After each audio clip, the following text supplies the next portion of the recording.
You're listening to episode 29 of the On Being Human podcast. Welcome to the On Being Human podcast, where we believe transforming ourselves can positively transform society. Your host, Brandy Fleck, has the honor of exploring the human condition with real people who bravely share their personal stories of adversity, healing, joy, and more.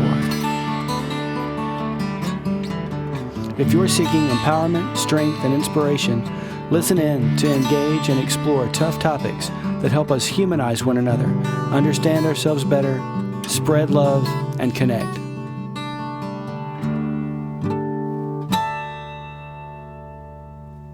Welcome back to another soul-exposing exploration of what it means to be human. Last week, we talked to Donna Campbell, a shining example of how to harness hard experiences into a positive life path. She leads a diversity and inclusion initiative as part of her career, and this week's guest, Marcus Barker, is an active member of her diversity and inclusion group. Today, Marcus discusses everything from pivoting from a teaching career into becoming a software game developer, and he talks about how that has taken him into being a minority in a predominantly white male-dominated career path. Marcus tells personal stories of racism experienced not only in his career, but also as a teenager. We discuss his journey through his career and what led him to where he is today, as well as issues such as people-pleasing, building confidence, and finding your way in the world. When you're finding your way, you can run up against people who don't realize how they treat you has a lasting impact, and at other times, you can just run up against some real unkindness and prejudice. What's so important about Marcus's message that we all need to think about is that even if your intentions are not to hurt someone, the person at the receiving end of your actions or words doesn't always know your motivation. You can't know someone's intentions, and perception is oftentimes reality. So, even though Marcus doesn't say this, I hope we can all think about how if a person experiences something as racism, then it is, whether you intend it to be or not. Marcus is also a father to 3 beautiful boys who you will hear in the background of this episode, and he takes pride in being a father and good example, a caretaker, and provider to his kids. I just love Marcus's bravery, honesty, and generosity in sharing his story. His willingness to start a conversation about tough topics is admirable. So stay tuned to learn about what race-related actions had a lasting impact on Marcus's confidence. Plus, he gives white people advice about how to start a conversation about racism. And the conversation is a great starting point to learn about how to advocate for human rights. To support our efforts, you can now go to onbeinghumanpodcast.com/shop and click the Amazon banner there to do your regular shopping. At no additional charge to you, a portion of all your purchases made through that click will go directly to the production of this podcast. How easy is that? Same Amazon, same experience, same shopping you'd do anyways. Best of all, same prices, but you're supporting the On Being Human podcast. Again, shop Amazon at no additional cost to you at onbeinghumanpodcast.com/shop. As always, subscribe on iTunes and Apple Podcasts, leave a rating, leave a review, and you can find the show's presence on Facebook and Pinterest for now. Without further ado, let's hear from Marcus. Hey, Marcus, welcome to the show today. How are you doing? I'm good. How about yourself? I'm doing really good. I am so excited to have you here today. I want to thank you for coming on. I just think that you are a very kind person, a very gentle person, a very smart person, and I can't wait for our listeners to get to know you better. So with that, let's just jump in and tell us, who are you as a person? How do you see yourself? First of all, thank you for having me on the show. Again, there's going to be a lot of children in the background, so Totally okay. I mean, the way I just kind of see myself is, I like to, I think more recently as well. It's like, I seem to like making people happy. I like it when people are happy. And so then people will probably say like, well, that makes you a people person. And I'm like, not exactly, but just, it's I'm just kind of one of those people that's like, I can't stand by and watch someone suffer if I have the ability to help them. It's kind of the person that I am. I love children. I went to school to be a teacher. I didn't know that. Yeah, I went to get my music education degree. Hmm. I did get the degree. I did get some teaching experience through student teaching. So I was actually in a classroom environment. Wow. And then I graduated and I was already set to go to my next school of education. And the teacher, my cooperating teacher, basically means the person that allowed me to student teach in their classroom. Okay. She came to me and she said she was going to basically be getting a job. So she was offering me her job.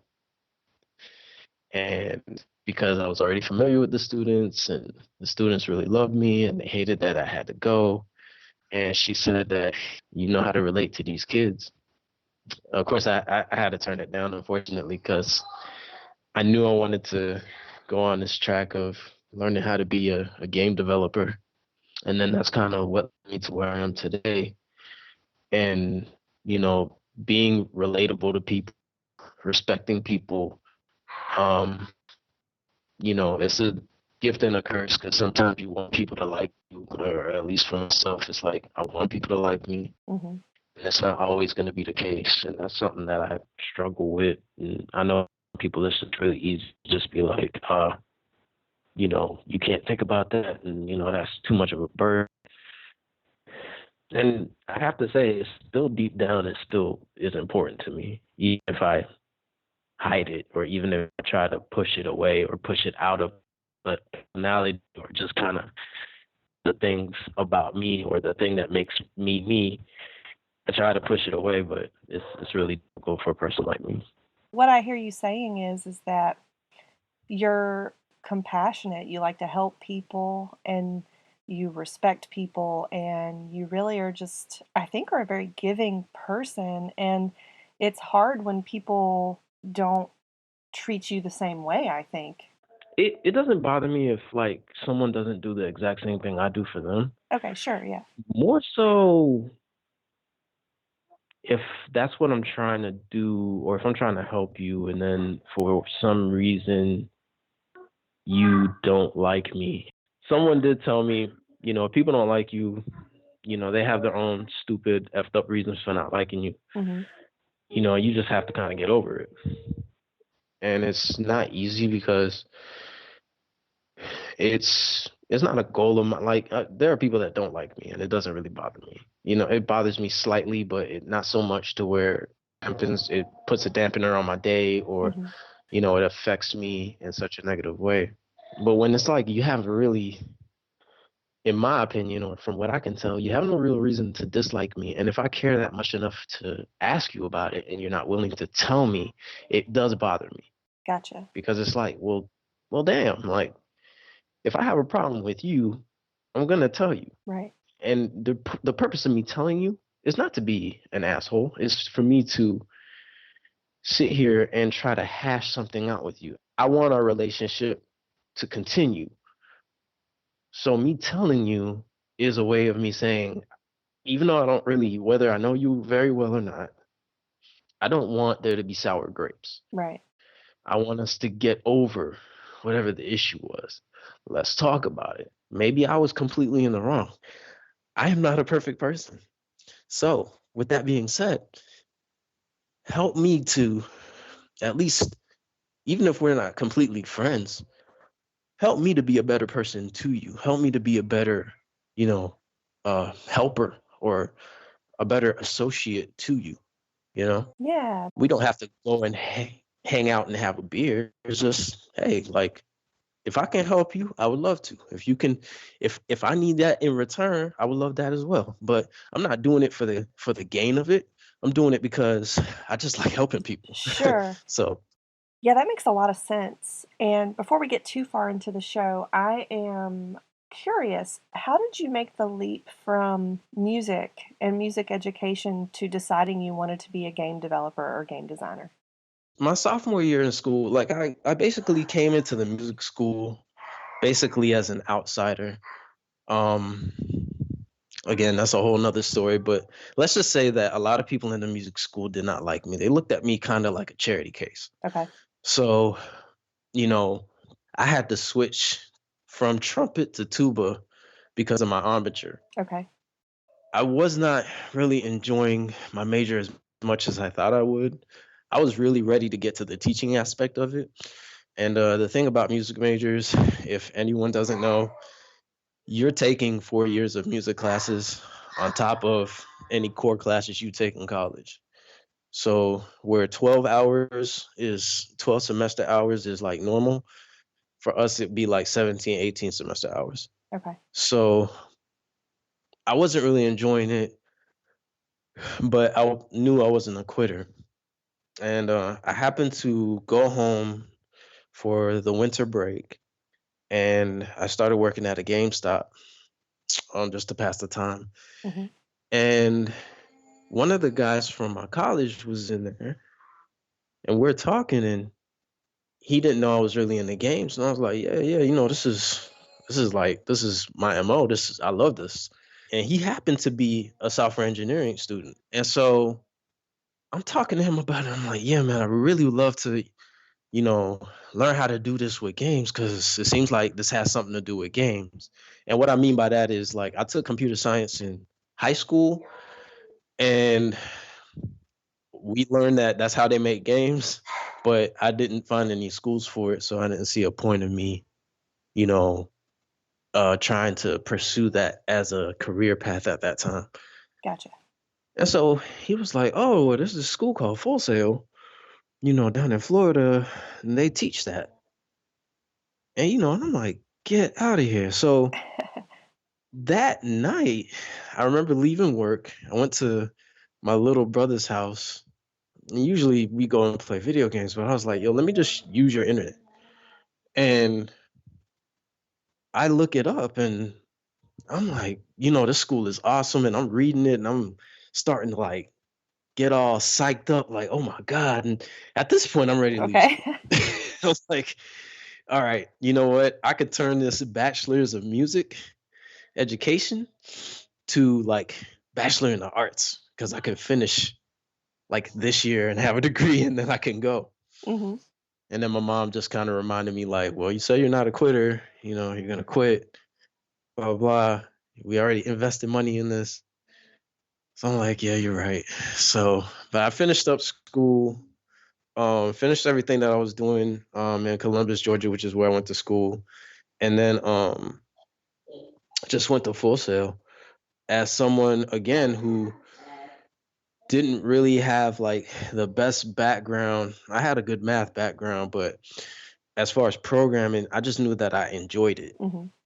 I was probably one of I wouldn't say the worst. Obviously, I passed everything, but I wasn't that great a student. As far as the grades go, I think I was more of a better student just listening and trying to learn and trying to figure out how things adapt, but I wasn't really confident in my ability.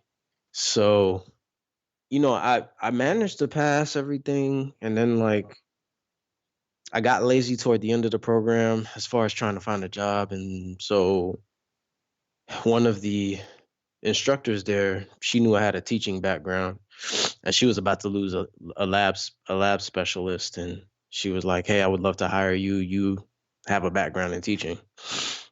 And ended up staying there for 5 years. And after that, and my wife got pregnant with our third child, I was like, yeah, I think I need to leave the school. I'm not really making enough. Gotcha. Then that forced me to do something to get out into the industry. So, but that's the journey I took to get to where I am now Okay. And so you've been a software engineer now in gaming for how long? for 7 years. 7 years. Well, Hmm. way to go, man. That's awesome. So the fact that you are in software engineering, I know that we are going to talk about how that is a predominantly white field, at least in America, I mean, there are some minorities in it, but really we're going to talk about that and how that makes you feel. But first, I want to sort of touch on, you had mentioned that you weren't really confident in your skills. Why do you think that was? I think I've just always had confidence issues. I never really quite understood it. It's actually funny. I ain't quite understand it until probably earlier this year, a little like toward the end of last year. So, I've been in this industry as long as I've said, 7 years, and confidence has always been an issue. Going through school, there were so many guys who were just so talented who already kind of knew how to do this. They had no problem, I'll make an analogy to just an artist or a painter. Hmm. And you can have a guy have a blank canvas and just start doing something, and then he makes some beautiful art from it, almost like your Bob Ross, right? You have this canvas, and then there's this beautiful image that it's like, where did he even think of doing something like that? And then you have the guy next to you, to that person, with the blank canvas, and he's just kind of staring at it, kind of tilting his head to the left, then he tilts his head to the right, then he's just looking at it straight on. He might start to do something, and then, you know, probably use paint thinner to remove the paint because it's like, I don't know if that's what I want to do. That was me. Okay. And anytime with programming, it was almost like, oh, if they were like, hey, make this program that does this, I would spend a good 10, 20 minutes trying to figure out what's the best way of doing it. Sure. So it's like I'd always trip over myself. And I tripped over myself so much while I'm surrounded by these people who knew what they were doing. I just remember being in that room, being in that moment, and it's just like, God, like, I know that this is what I want to do, but damn, I didn't think it'd be this hard. And it just kind of followed me throughout the whole program, probably why I didn't have the best grades.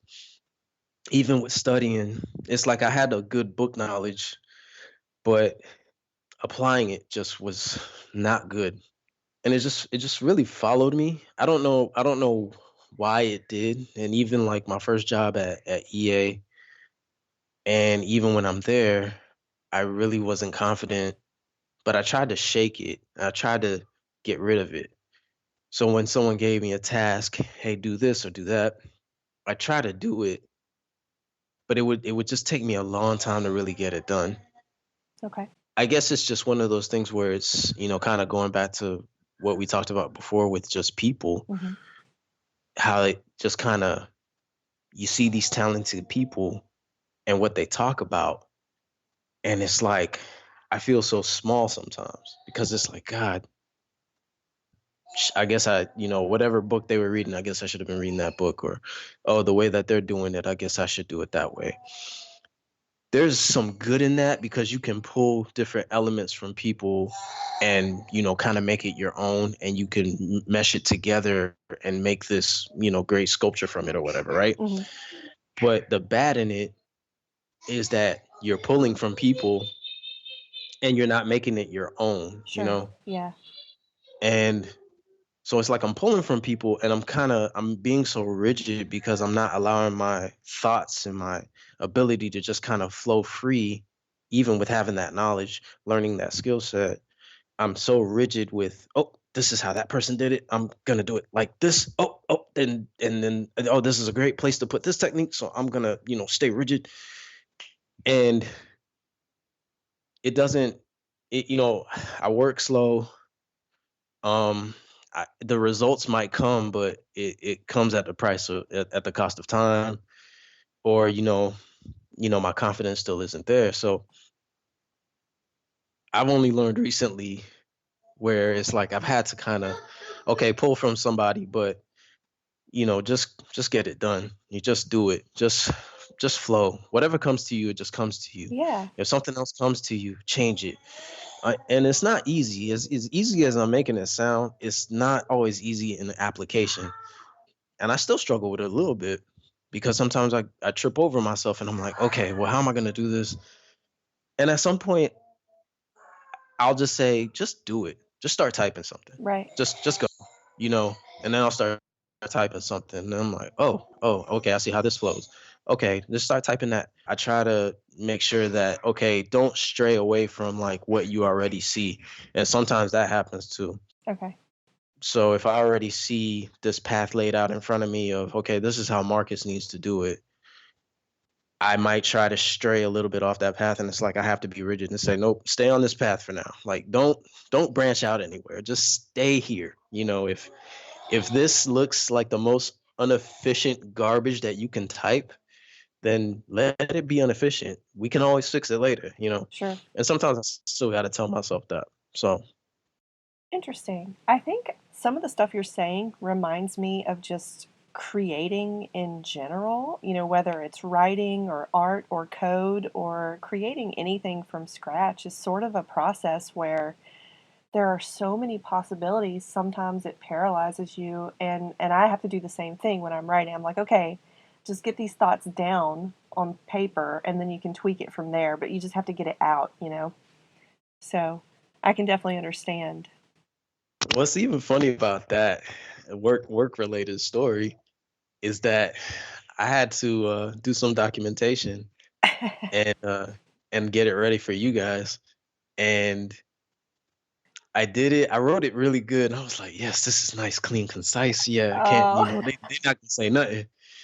And so I send it, and you know who I sent it to. Uh-huh. And I sent it to her, and she turned basically 3 4 line paragraph into 1 line. And I was like, yeah. That's I was okay like, though.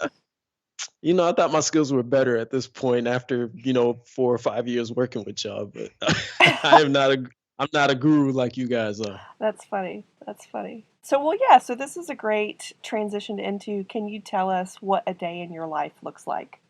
Well, I mean, yeah, like in the morning, my wife and I help, we get the kids ready for school, and then, I have an hour commute to work. Um, and during the drive, usually I'm listening to music, that kind of reminds me, who I am, as a person, who try to spark my creative side a little bit. Hmm. But what I mean by who I am as a person, just I mean like who I am as a man, a black man. Okay. And then, I get to work. Obviously, I try to get my coffee in. Yes. At that point, it's like I just try to look at whatever I have to do today and just like, okay, I got to get this done as fast as possible. I gotta try and in my own mind be this rock star engineer somehow, some way. So it's like I try to get things done fast. If I feel like it's starting to be a bit daunting, I'll take a break from it and try to go to a side project. I'll just research something. I like pixel art, which is what I want my games to kind of be like, kind of be 2D. Hmm. So I look into some pixel art stuff. I don't really have an art background, but I do enjoy trying to do it.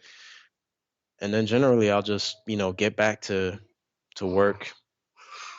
Hopefully I've like figured out my issue. I try and see if anyone else needs help with anything. Some people will come to me and ask me if they need help, and I'm always willing to give it because I'm always in that teacher mode. Hmm. Generally, when I drive home, I gotta call somebody because Okay. it's a little longer on the way back because of traffic or anything like that. Usually, it's my little brother that I call or my cousin.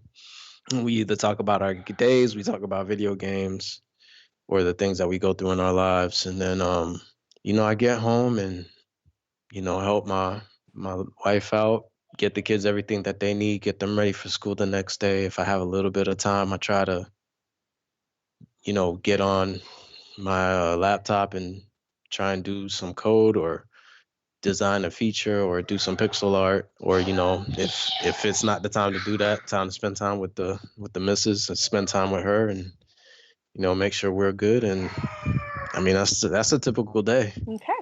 So, I definitely want to hear about the car ride and you sort of listening to things that remind you of yourself? And what is it that you're doing and learning during that time? I guess I just used to live in this world of, oh, these things don't happen to me, or, they rarely happen to me. And a lot of the times, like when I used to drive to work, I just felt like, hey, the safest place outside of my house is my job. And, you know, I'm kind of free of racism at both places. Uh-huh. So I forgot, as stupid as that might sound, I would forget who I was at both of those places, or not necessarily forget who I was, but just be so comfortable. It's like I could be myself at home, and I felt like I could be myself at my job. Mm-hmm. That's how I felt then. What changed that was an event, and and I don't regret it happening. It sucks that it happens, but I'm glad it happened to me. Okay. And it brought back things that I had long since forgot about.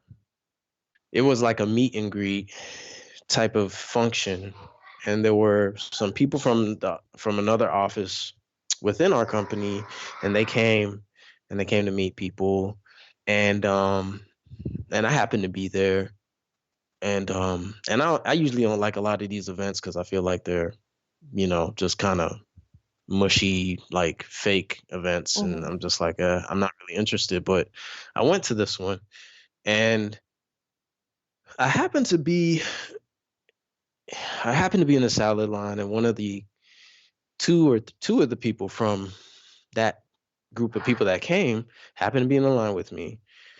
We were kind of joking about the salad bar, and after that, they just kind of asked like, so, where do we go after this? Um, I said, well, just you can go in the, food line and get your food on top of your salad. And he was like, okay, thank you, and Mm-hmm. just walked off. And when he walked off, I noticed he was walking toward the table, and bumps into someone and just says, hey, and says his name. I'm, X, and you are. And I looked at that and was just kind of like, okay, like, you didn't do that to me, but okay. Sure. Maybe I shouldn't look at it that way. And then there was like I said, there were others with him. There was another person with him, and I was joking with her as well. And so she gets her salad. She is right behind me in the food line. She gets her food, and then she's like, "Oh," and she walks off. And I'm kind of looking at her. I don't know why, but then she comes back and she's like, "Oh, where do I get my silverware?" Show her where the silverware is. She's like, "Thank you." Goes and gets it. She goes, sits down, and across from her is a white person, and she said, I can clearly hear her. Well, I didn't hear her, rather, I saw her extend her hand out to shake that person's hand. Mm-hmm. So I'm like, okay, clearly you've introduced yourself to this person. And it's just like, I'm seeing this pattern right now. Right. Happened a third time. And this is like, within just only a couple minutes of each other. Like, and when I say a couple minutes, I'm talking about like about not even 5, like 2 to 3 minutes of each of these interactions. Mm-hmm. And I'm thinking to myself, like, well, this is a meet and greet. Am I just a fucking help? Like, well, how are you looking at me right now? Right. And so I go, and usually in those days when I get my salad and I get my lunch, I'd leave my salad by the salad bar. So I was going back to the salad bar to get my salad. And she was being led by one of our own at the company Mm-hmm. who did say hello to me, but she didn't feel it necessary to introduce me to this person and introduce that person to another person. Now, I will say that the person she introduced her to was a Black person, but it was just kind of like, I don't understand this. Right. So you're at a meet and greet and you keep getting passed over. Yeah, exactly. Right. What is happening? Yeah. So in America, there are a lot of people who they eat because they're sad or they're mad. Mm-hmm. I'm the opposite. I don't eat. It's hard for me to eat when I'm mad or I'm really sad. Mm-hmm. And I just remember going back to my desk, trying to ponder, trying to really process what happened. And I was trying to eat, and I just couldn't. It was so hard for me to eat anything. But I was really angry. Um, and I told one of the people at work, um, who was a black person, I told them what happened. And she helped me calm down, Mm-hmm. but I was still angry. Her manager came out and saw that I was angry and was curious why I was angry. Mm-hmm. And he had a call to jump on, but he's like, oh yeah, man, we'll talk. He went into his office, and she came and she pulled me to the side. She said, "Don't talk to him." And I said, "Why?" And she said, "He won't understand." Because I felt like what happened was racist, Sure. but I wasn't sure. Right. Like I really wasn't sure. And I was very confused because I never really had anything like that, like quite like that happen to me. Mm-hmm. And she said, "He's not gonna even try to understand how you feel." And she said, "One, because he's white." And she said, "He's not a bad person. It's just he's white. He's not gonna understand." And How could he know? Yeah. right. And two, she kind of brought up his political affiliation. I was like, yeah, that makes sense. He's a Republican. And Okay. she's like, he's really, really not gonna understand. So I was like, it's a good point. So she said to me, she said, "You really need to talk to someone who's really gonna understand where you're coming from and understand how you feel." And I got through the end of the day somehow. I don't even, at this point in my memory, that the rest of the day was a blur. What I do remember is jumping in my car, taking that long drive home, and the only person that I could think to talk to about this event was my mother. Mm-hmm. So I called her and I explained everything that happened. My mom was like, "Well, you should have introduced yourself. You're letting people take your power away. And at least you could have let him, or at least shown him, this is how you introduce yourself to somebody." Ah. Yeah, I asked her, am I just overreacting? This is not a big deal. And she said, "No, it's a very big deal." And yes, it was racist. It was racist for them not to introduce themselves to you. If you felt that it was wrong, then it was wrong. Mm-hmm. That's a really good point. Yeah, and that spoke volumes to me. So I decided at that point, okay, well, I need to remember who I am as a black man and the world that I live in. Yeah. And I would listen to more, as embarrassing as it is for me to say, I would listen to more instrumental music or art music is what I like to call it. Mm-hmm. I don't call it classical because that is an actual era in music history. Okay. So I don't say that, but yeah, I used to listen to a lot of instrumental music, just kind of thought provoking music. And now it's not to say what I listen to now is not thought provoking, but I listen to more hip hop, but more inspirational stuff, more conscious hip hop is what the genre is called, Okay. or more conscious music that kind of just speaks to the plight of not only just the plight of black people, but just kind of how the way the world is, how effed up things are in the world, Sure. systematic oppression, all those things, like more social issues. Is it because being aware of those things and being real about those things being in our existence and in our presence right now where we're at, how does that help you? I mean, what does it do for you? It keeps me aware that, see, and the difference between that event before and after is that I just felt like I was coming to a place where it's like, well, I don't have to worry about these things. Sure. And now it's like I always have to worry about these things because the only safe place is my house. And why was I not thinking that? And I have three boys.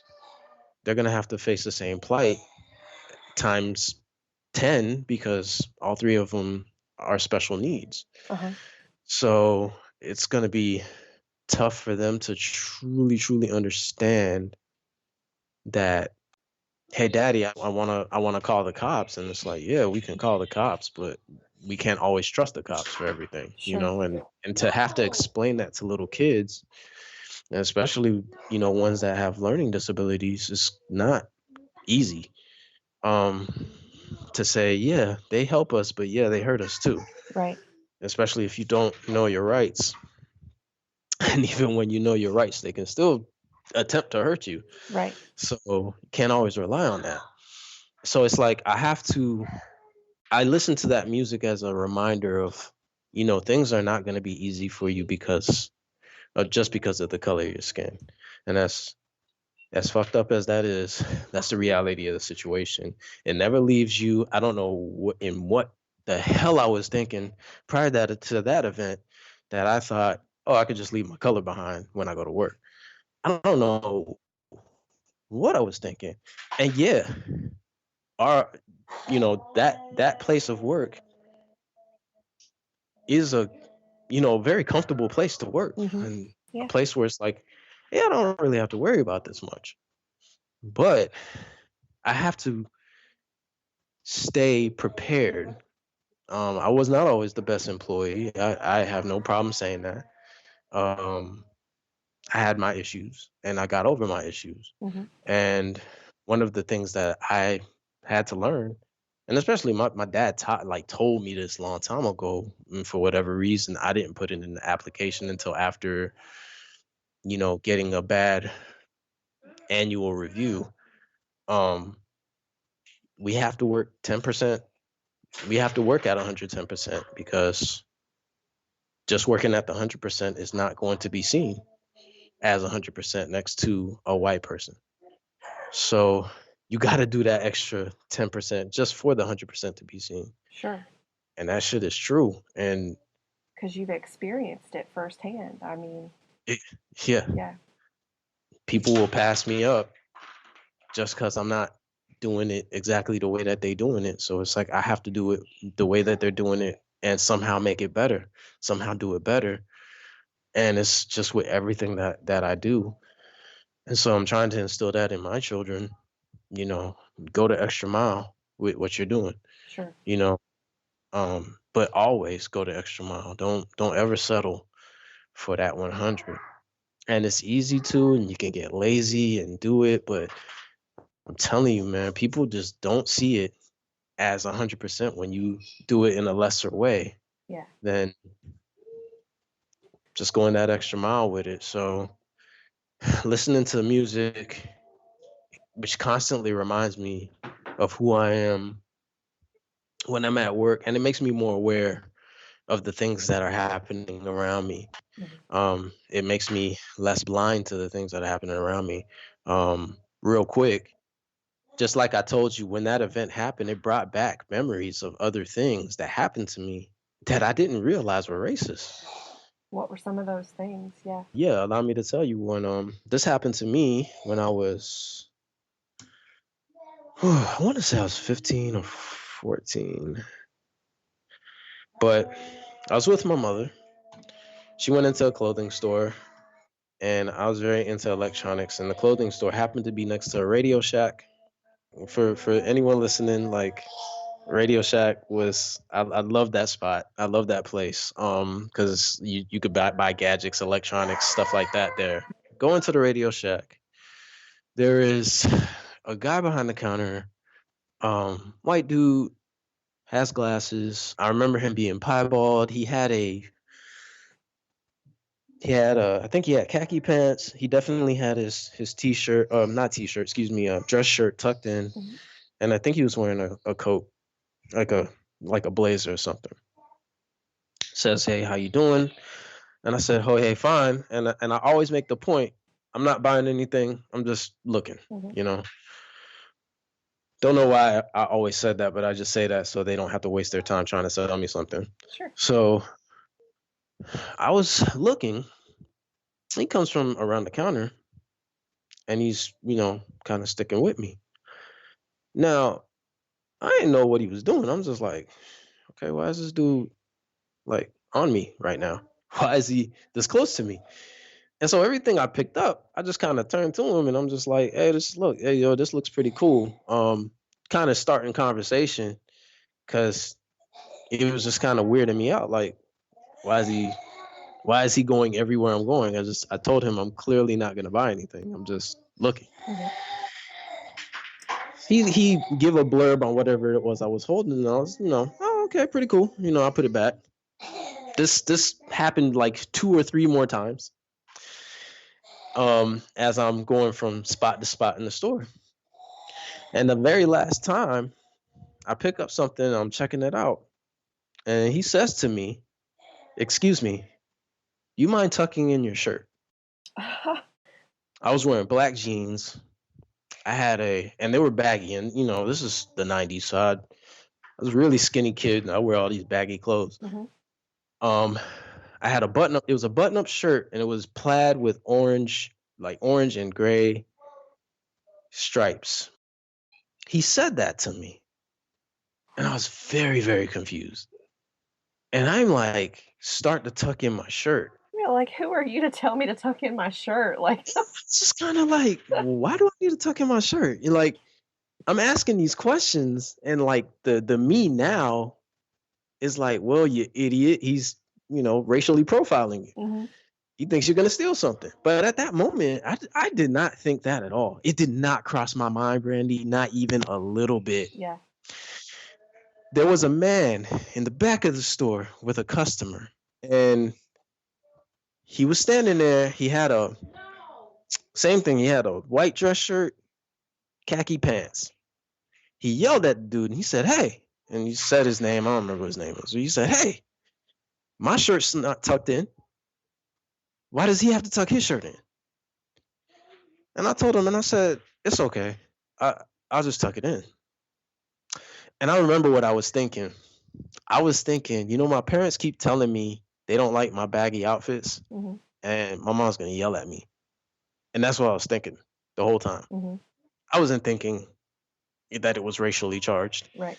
that he stereotyped me. I was only thinking about the consequence I was going to get, because if this man tells my mom and my dad going to let me have it. Mhm. So I never told her. Ah. I never told her that story until 2 years ago. What'd she say? Oh, she was mad. She was livid. Oh. She wanted to hurt. She was like, I would have kicked his little ass. Dare he talk to you like that? I would have fucked him up. And I'm like, Mom, okay, I'm sorry,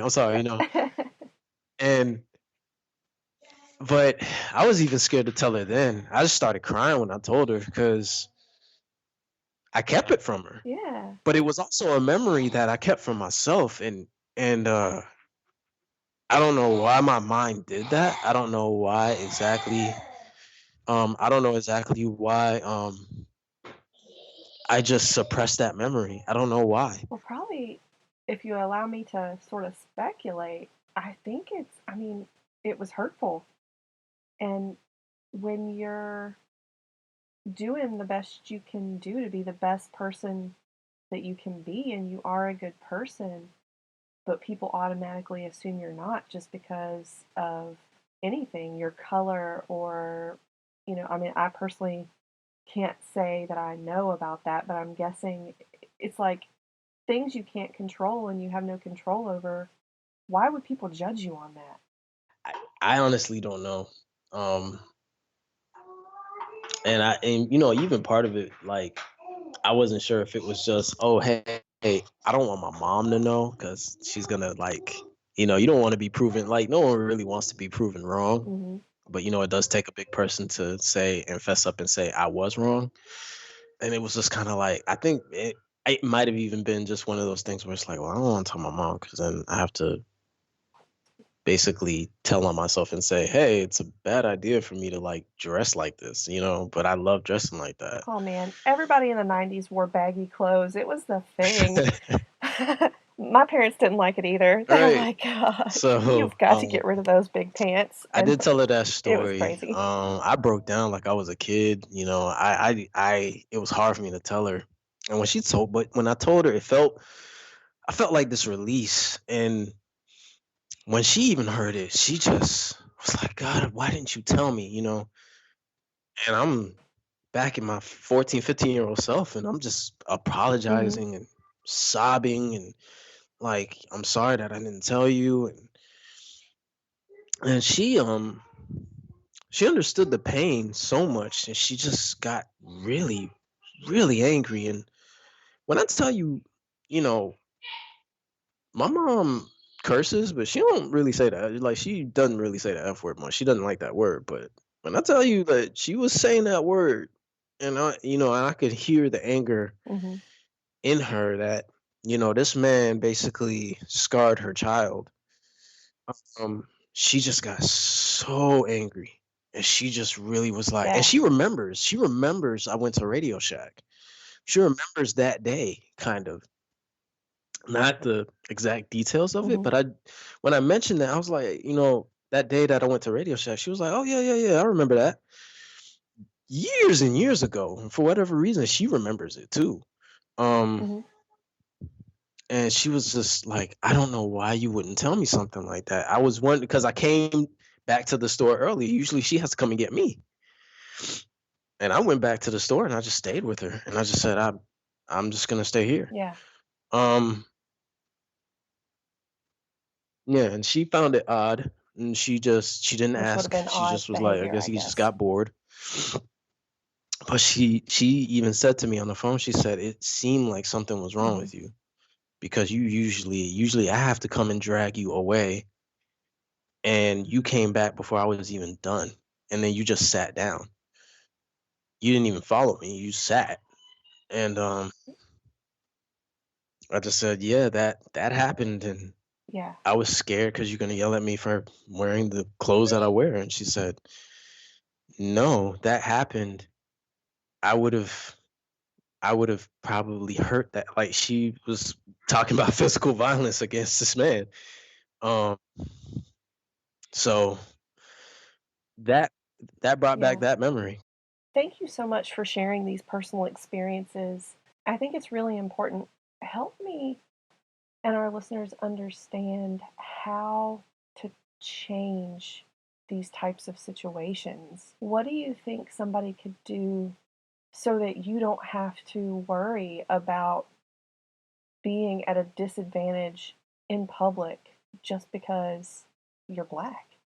Like, let me preface what I'm about to say with there's like no real easy answer to that because just like what you said, many people have many different experiences, and Yeah.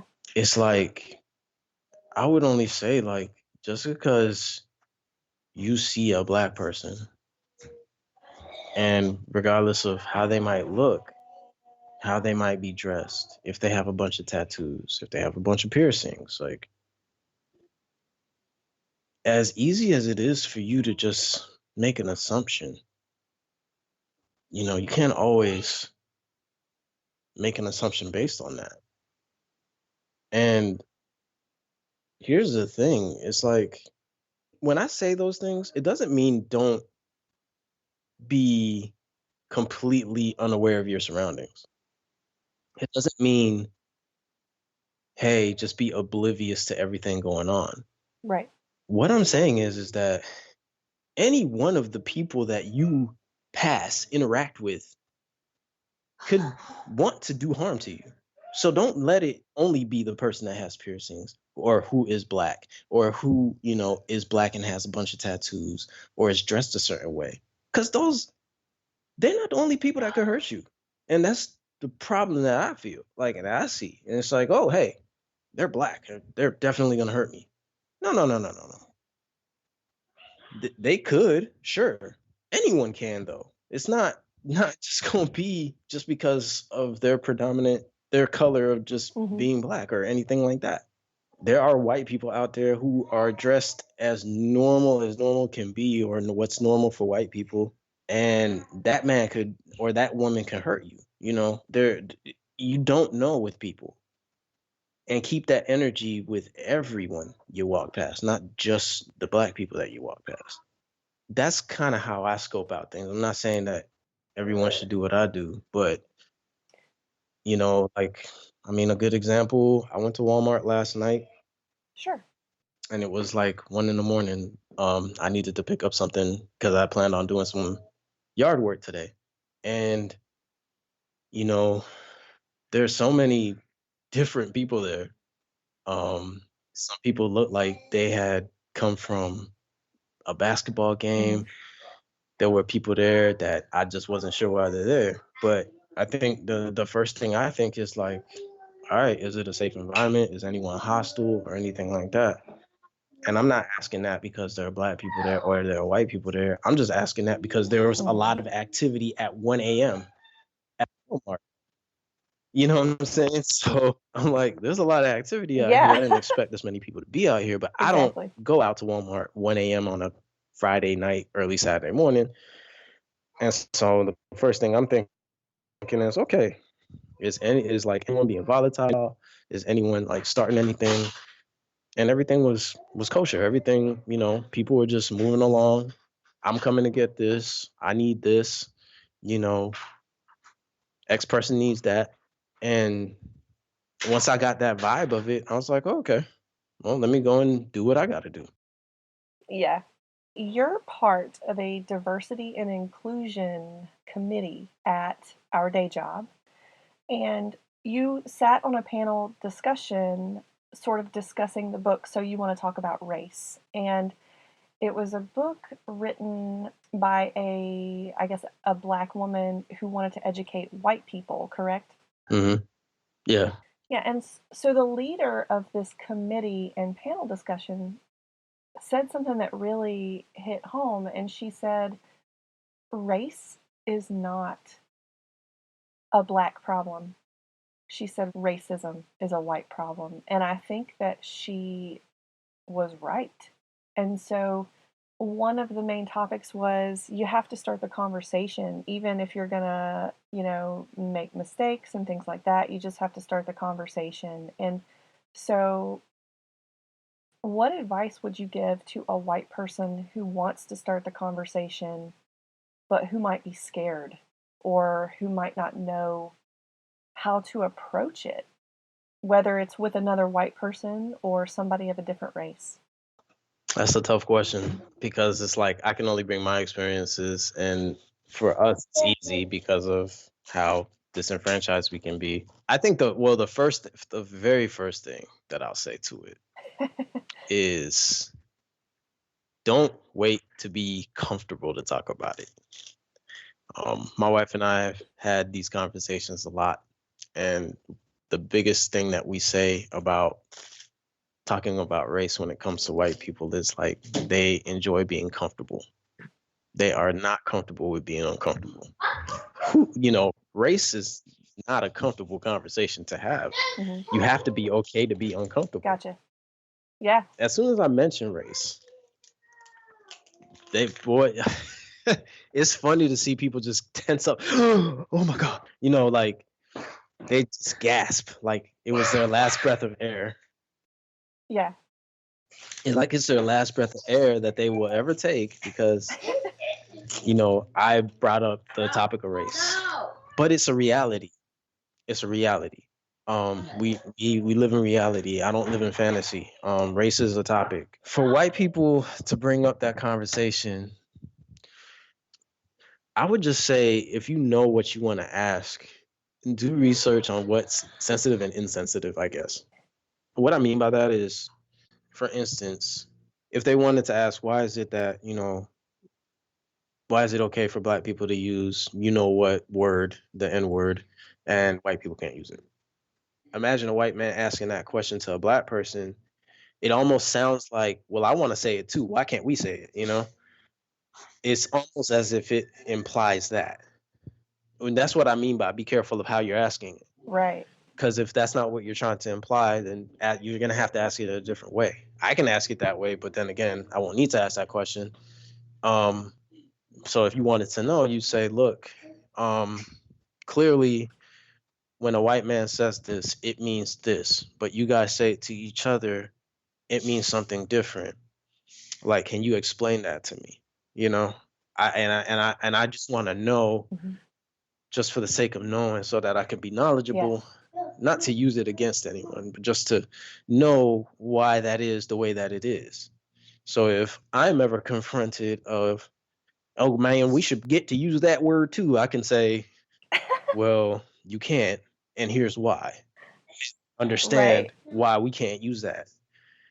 And it's fine for them to do that, you know?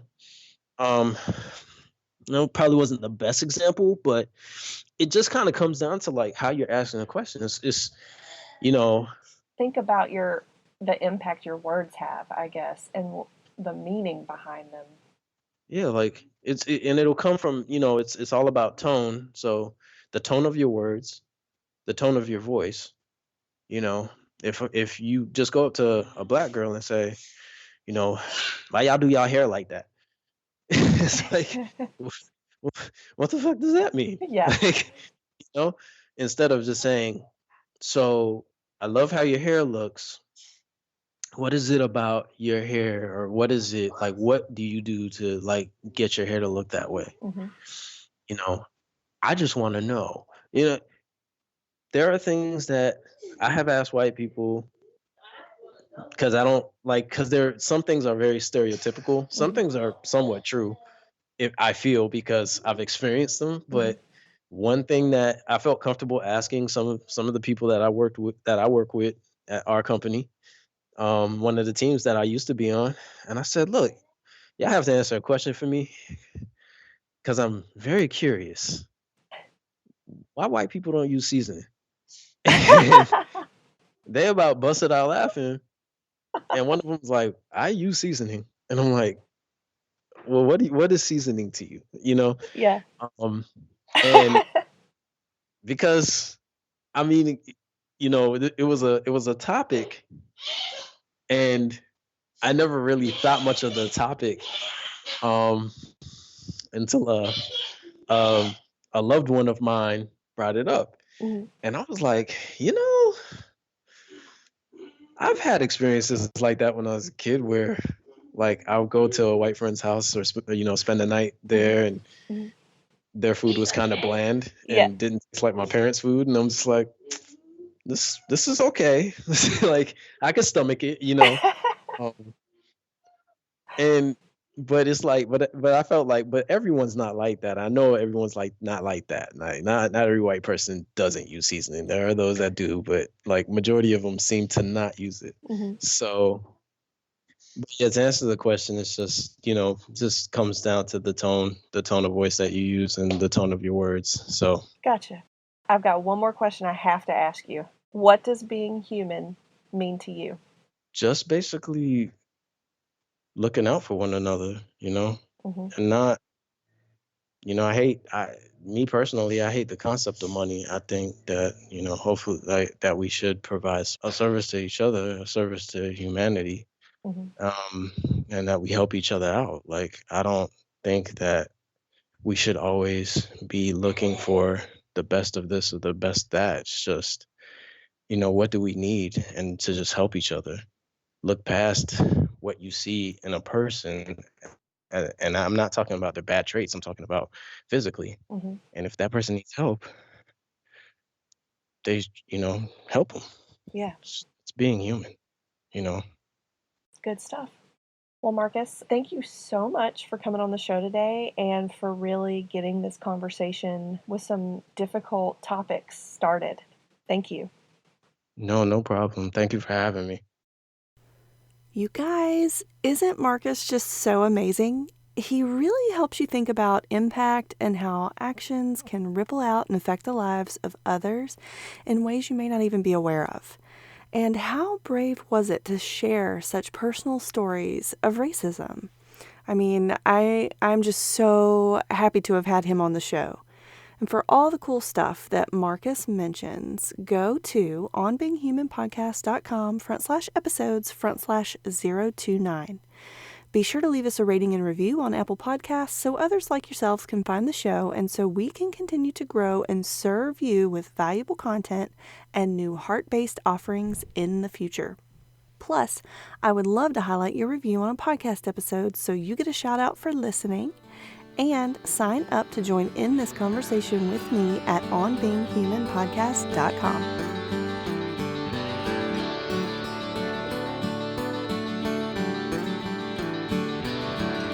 So there you have it. I hope you enjoyed this episode. Tune in weekly at onbeinghumanpodcast.com for more soul-exposing explorations of what it means to be human. Until next week, love to you all.